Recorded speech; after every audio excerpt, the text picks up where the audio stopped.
Well, well, we got another news story right here. An innocent man spending decades in prison, all because some dirty cops and detectives at the time. Oh, yes, it happened back in the day, 20, 30, 40 years ago, and it's definitely today, ladies and gentlemen. But they're too many stupid leftists and bigots, especially frauded dweebs and pro blue line lovers. Ignore that. Say, oh, all cops are good cops. We have the greatest cops in our country.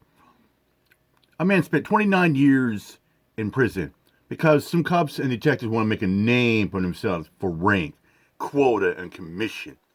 Right here. Innocent man, black man, locked up for 29 years despite evidence. Yes, I kid you not. Black man spent 29 years in prison despite evidence and his innocence. You ready for this? Here we go. Imagine being in prison 29 years for nothing. You didn't do it. As a matter of fact, they said you didn't do it. You had an alibi. The witness said it was another person. You still go to prison. Or it's like this. Imagine if the DNA comes back and there's no match, but you still get locked up because some dirty cops, detectives, prosecutors, and judges. Yes, sir. Unbelievable. It is unreal. True story.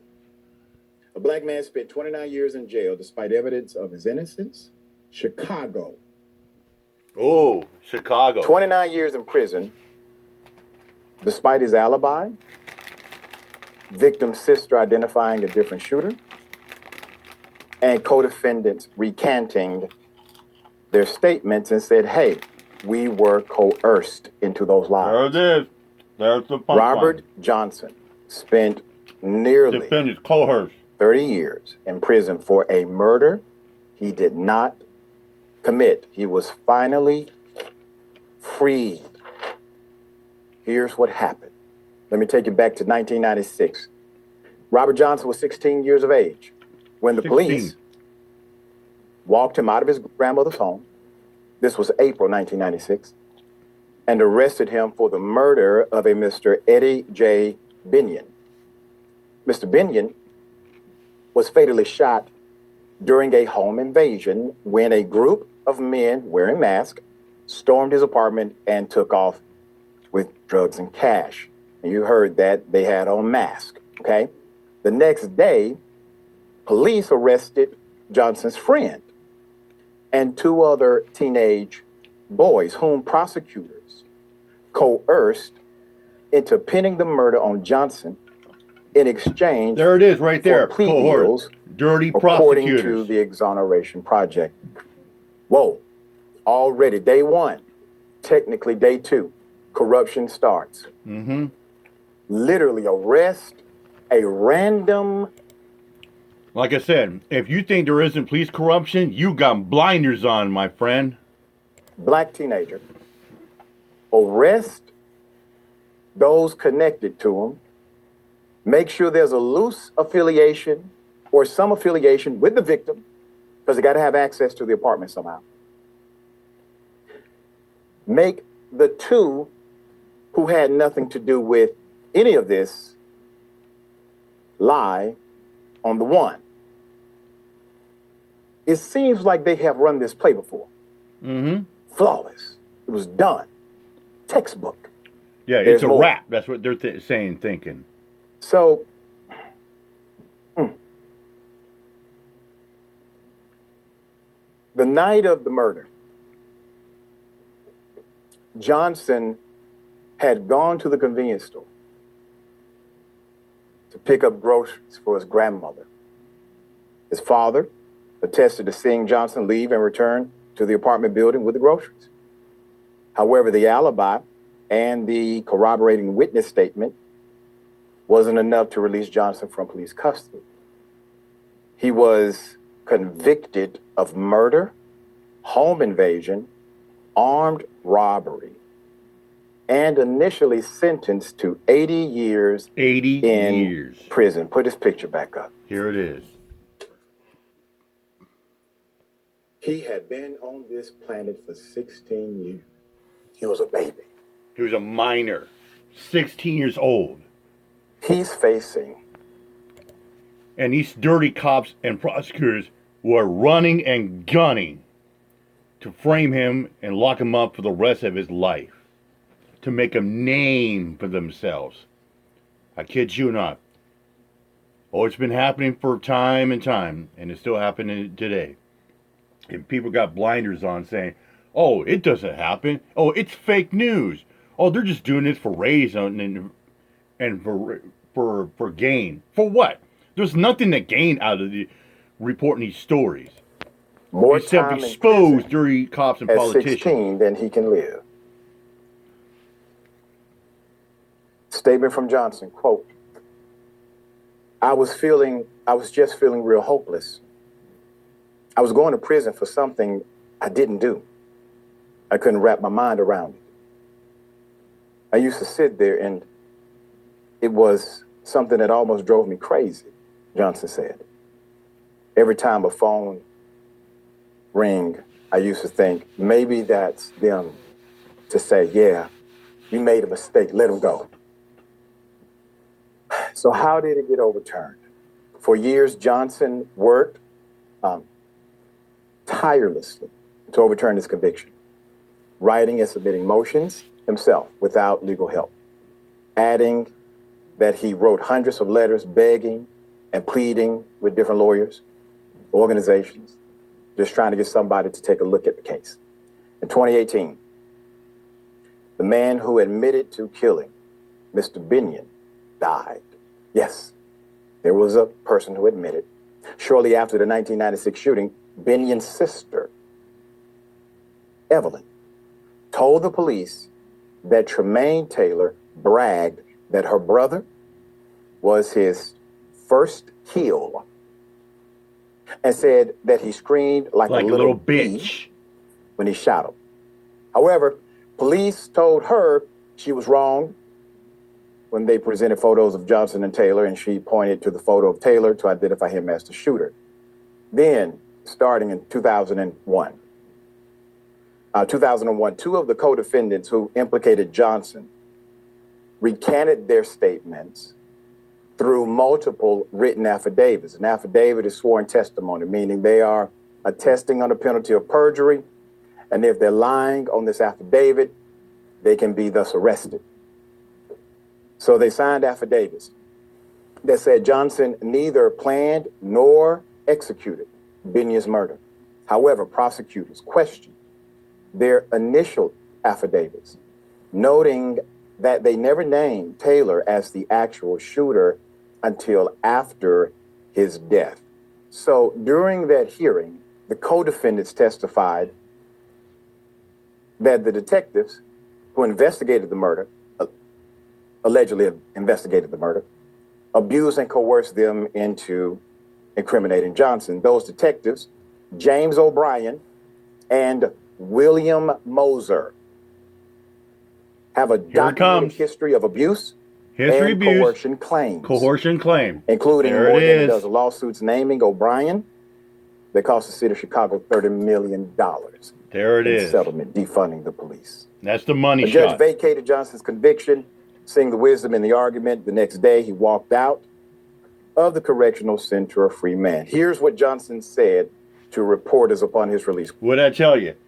Like I said, there's the money line. What I said at the beginning of the video, that innocent cops, innocent people get locked up for crimes they didn't commit by dirty cops. And what are those dirty cops and prosecutors are placed on, he said? The Brady list. Quote, that's why there's a Brady list. They had me in that cage for 28 years and 10 months for something I had nothing to do with. End quote. Johnson said, according to the Chicago Sun-Times, quote, I'm just thankful we got in front of a judge that was honorable and that was fair and finally put an end to this nightmare, this hell on earth that I've been dealing with since I was 16 years old. He says he plans to raise awareness for other people who were wrongly incarcerated, wrongfully convicted for crimes Quote, there are a lot of people in prison for things they didn't do. Yeah. The public, it's like they see it on the news, but it's like they don't relate to it. For some reason, they don't understand Or they just turn a blind eye and think it's fake. Johnson said that right before his case was revised in court, the state actually offered him a plea deal. They do this routinely. They offered him a plea deal. Time served in exchange for a guilty plea. He refused. Yeah. They were trying to say, yeah, they'll say, yeah, you can get out. But do you think he wants to get out with a guilty record on his, known that he didn't do something? Hell no. If you're innocent, you're gonna fight that shit tooth and nail. Yeah, I'll just get out time served. Yeah, just put on my record I'm known guilty. I'm a convicted felon. Hell no. He don't want to walk out a guilty plea, a convicted felon. He wants to walk out exonerated with a clean record. That's why he refused, because he knew he didn't do nothing. Johnson to receive compensation from the state of Illinois for his wrongful conviction. He has also filed a petition to receive a certificate of innocence, which will allow him to start the legal process for damages.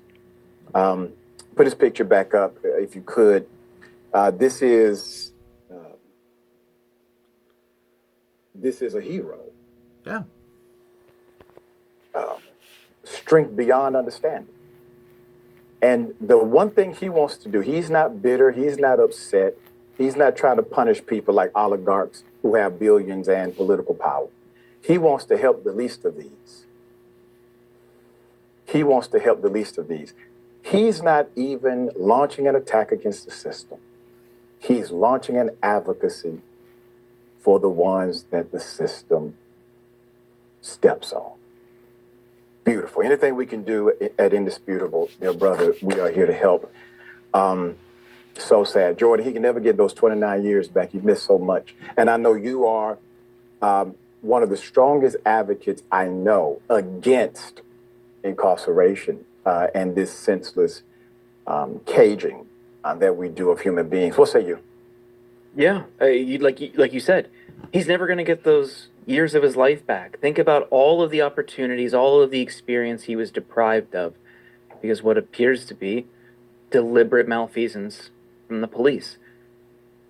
I mean, people talk about reforming the police, but when you have people like that with that kind of a mentality, a willingness to be so malicious that they will deliberately turn a blind eye to the truth and ruin someone's life like this, I don't know how a system like that can be reformed, and I don't know how you can, through reform, weed out people and only people like that. So it just makes me question this entire system. I don't know how anyone could look at stories like this, and there are many, and have faith in our justice system, especially when you look at the most powerful and wealthy in this country, who seemingly never are held accountable for their wrongdoing. The financial collapse, how many of the perpetrators of the financial collapse of 2008 went to prison? Right. So it's just a measure to put the working poor and especially Black Americans in prison so they can then do unpaid or low-paid labor for corporate America. So it's just, Ava DuVernay, of course, has that fantastic documentary pointing out how this is just modern-day slavery. I could never bring myself to justify preserving the system as it stands. He was 16 years of age. The individuals, the adults protecting and serving, they committed criminal acts. When the system has an appetite, at some point, they may develop an appetite, hopefully, to prosecute those individuals who do such deeds. Because he's not the only 16-year-old or young Black male they ran that play on. That's the reality. And they should all be locked up. All right, we'll bring you updates as they come. You know, sometimes I think there's some days I have great days, some days I have crappy days. Like, man, it's really a bad day. But deep down inside, when I wake up and before I go to bed, and throughout the day, I am always thankful. Say I'm a free man. I get to enjoy the fruits and labors of society I can enjoy as a free man. Because there are innocent people serving time for crimes they never commit. All right, I'm out of here, my chop. Peace out.